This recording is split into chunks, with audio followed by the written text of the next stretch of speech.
नमस्ते, स्वागत छ तपाईहरुलाई एउटा नयाँ भिडियोमा। म राजीव ख्याजु र म आज तपाईहरुलाई टेक्स्टमा चाहिँ हामीले कसरी चाहिँ रोलिङ इफेक्ट ल्याउन सक्छौं यसको बारेमा सम्पूर्ण जानकारी पाउनु नै छ। सो बिना कुनै टाइम वेस्ट गरी भिडियो सुरु गरौँ।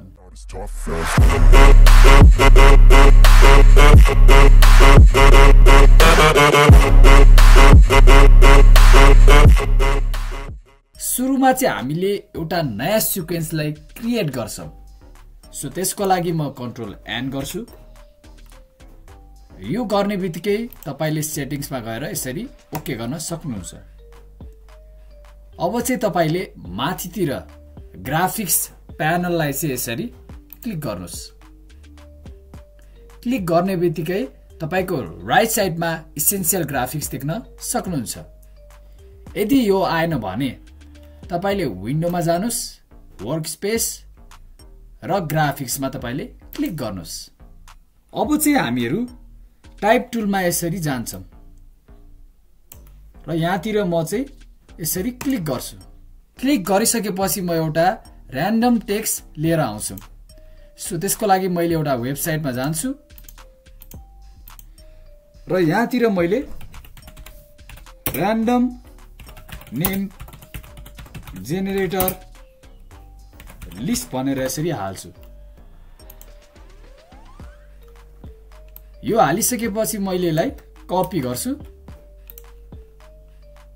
र यसमा पेस्ट गर्छु। पेस्ट गरिसकेपछि हामीले एलाइनमेन्ट चाहिँ बिचमा गर्छौं र यसरी राख्छौं। हैन, यसलाई तल नै हाल्दिन्छु। सो तपाईले एपियरेन्समा गएर तपाईले यो टेक्स्टको कलरलाई चाहिँ चेन्ज गर्न सक्नुहुन्छ। जस्तै कि मलाई व्हाइट चाहियो भने मैले यसरी व्हाइट चुज गर्न सक्छु र तपाईले यहाँतिर टेक्स्टको ग्यापिङलाई पनि यसरी चेन्ज गर्न सक्नुहुन्छ।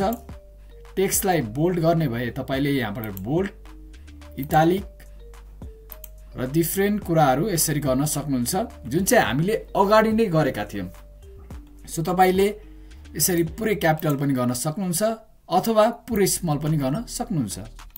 अगाडिको लेटरलाई चाहिँ तपाईले ठुलो अनि पछाडिको लेटरलाई चाहिँ तपाईले यसरी सानो पनि गर्न सक्नुहुन्छ। अब चाहिँ हामीहरु यो टेक्स्टलाई चाहिँ रोल गर्छौं। सो त्यसको लागि चाहिँ म यो क्लिपलाई चाहिँ यसरी क्लिक गर्छु। तपाईले यो मुनितिर चाहिँ रोल देख्न सक्नुहुन्छ। त्यसलाई चाहिँ तपाईले टिक गर्नुस्। टिक गर्ने बित्तिकै यहाँतिर एउटा स्क्रोलिङ बार आछ। सो अब चाहिँ के हुन्छ भन्दाखेरि यसरी रोल भएर चाहिँ माथि गएको छ। सो हामीले यो ड्युरेसनलाई चाहिँ यसरी घटायो भने चाहिँ के हुन्छ त? एकदम फास्टली गएको छ। अनि यो ड्युरेसनलाई हामीले बढायो भने चाहिँ के हुन्छ त?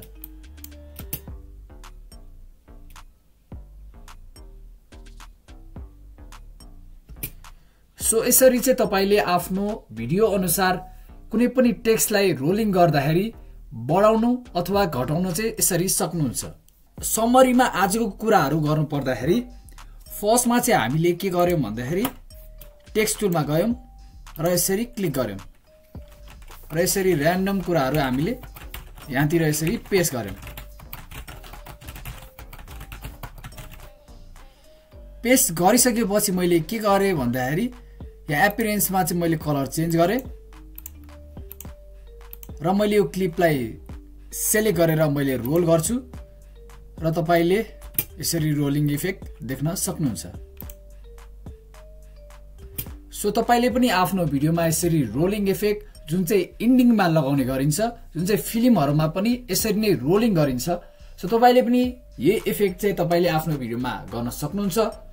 आजको भिडियो चाहिँ एकदम सर्ट भएको छ, त्यसको लागि चाहिँ म एकदम माफी माग्छु।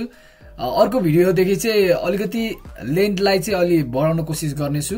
आजको भिडियो चाहिँ यदि तपाईलाई इन्फर्मेटिभ लाग्यो भने तपाईले यो भिडियोमा लाइक, कमेन्ट र शेयर गर्न सक्नुहुन्छ। सो आजको लागि यति नै। हामीहरु फेरि पनि भेट्नेछौं एउटा नयाँ भिडियोका साथ। तबसम्मको लागि stay safe, stay healthy and bye bye.